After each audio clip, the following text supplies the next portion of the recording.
In 1917, a city surveyor named William Aldrich submitted a requisition for concrete infill in a section beneath Pearl Street. The request specified 11 tons. The work order listed the space being sealed as 8 feet by 12 feet.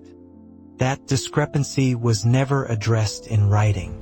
3 months later, Aldrich transferred to a municipal position in Boston. His replacement never followed up on the overage. The Great Fire of December 1835 required the removal of debris from 17 city blocks. Engineers were hired to assess structural stability beneath the affected zone. Their reports, filed with the city between January and March of 1836, describe vaulted spaces under several buildings. The descriptions use terms like anteroom and mechanism housing. One report references a stairwell descending 42 feet. No residential or commercial structure in that district was documented as having a basement deeper than 18 feet. What's missing here is an explanation for the depth. City records from April 1836 show contracts issued for masonry work under 14 addresses. The stonework orders specify sealing rather than repair. 7 of those addresses had no fire damage to their foundations. The orders were processed without explanation. By June, all masonry work was listed as complete. Inspection records for those sites were never filed. Most of the equipment recovered during debris removal was accounted for in salvage logs. There are 3 exceptions. Manifests from February 1836 list cylindrical iron objects removed from the sublevel of 47 Water Street. The objects are described as weighing between 400 and 600 pounds each. They were transported to a city warehouse on the East River docks. No description of their function was recorded. The warehouse itself burned in 1838. Its contents were listed as miscellaneous municipal property with no itemization. Once this detail is noticed in one location, it becomes harder to ignore elsewhere. A similar cylindrical object was removed from beneath Front Street in March 1836. Another was logged under Stone Street. The objects were not classified as furnace components, water tanks, or industrial machinery. They were simply listed as iron assemblies. In each case, the removal was followed by infill work that closed the space entirely. Survey maps of Lower Manhattan from 1834 show subsurface features marked as vaults or storage. After the fire, updated maps from 1837 show fewer such features.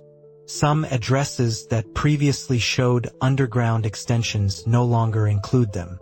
The cartographer responsible for both maps, Jonathan Hayward, made no annotations explaining the changes. Hayward's personal correspondence, archived at the New York Historical Society, ends abruptly in May 1836.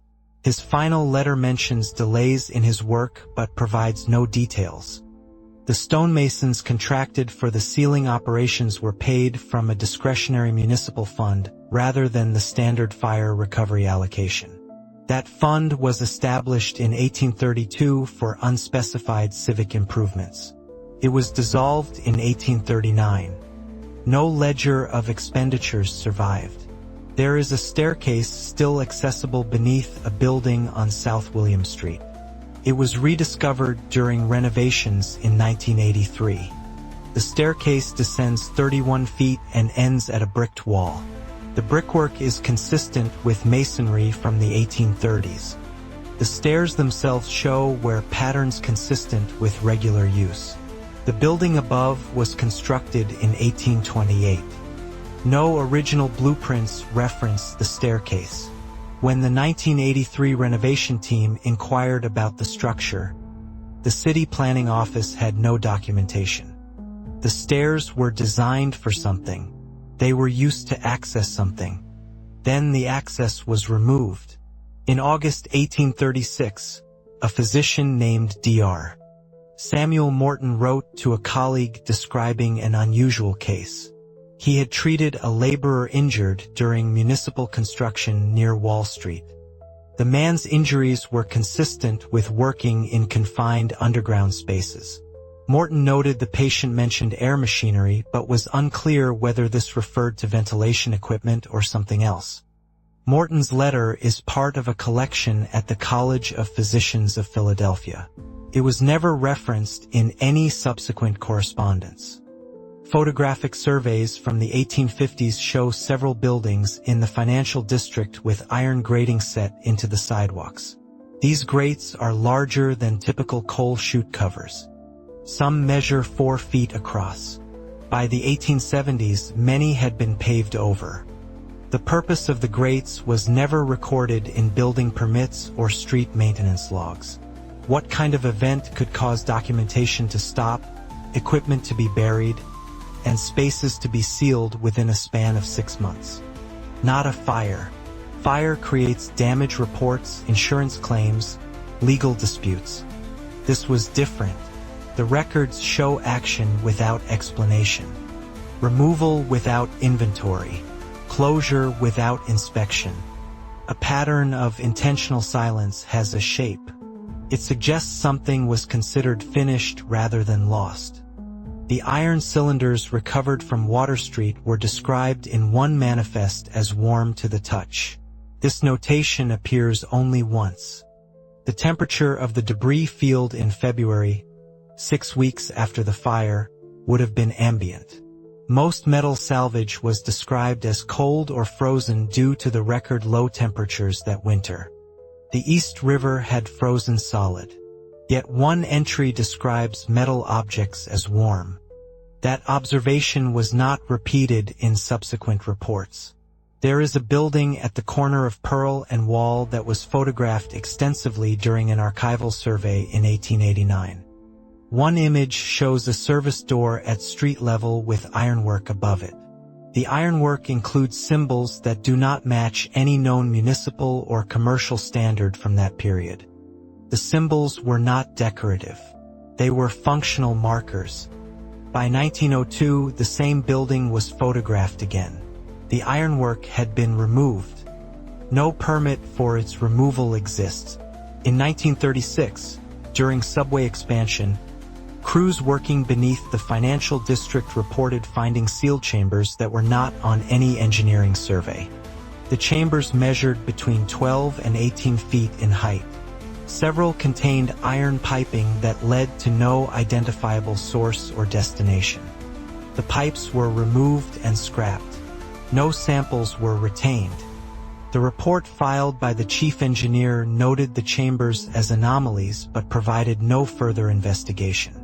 Construction continued. The documentation pattern surrounding these discoveries shares a common characteristic. Initial mention followed by cessation of inquiry.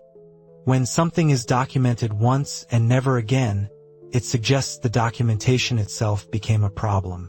The official explanation accounts for some things. A fire required debris removal. Structural work was necessary. But it does not account for the sealing of undamaged foundations, the disappearance of cartographic records, or the transport of unidentified equipment to a facility that burned 2 years later. If those spaces beneath Lower Manhattan were simply basements or storage, the city would have repaired them. Instead, they were closed. That choice implies the spaces themselves were the issue, not the damage. There are no photographs of the interiors of those spaces. There are no engineering assessments describing their original construction. There are no records of who built them or when.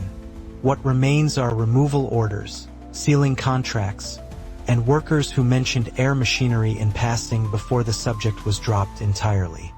The question is not what was beneath those buildings. The question is why its removal required silence. If you found this worth thinking about, consider staying. There may be more here than what's been said.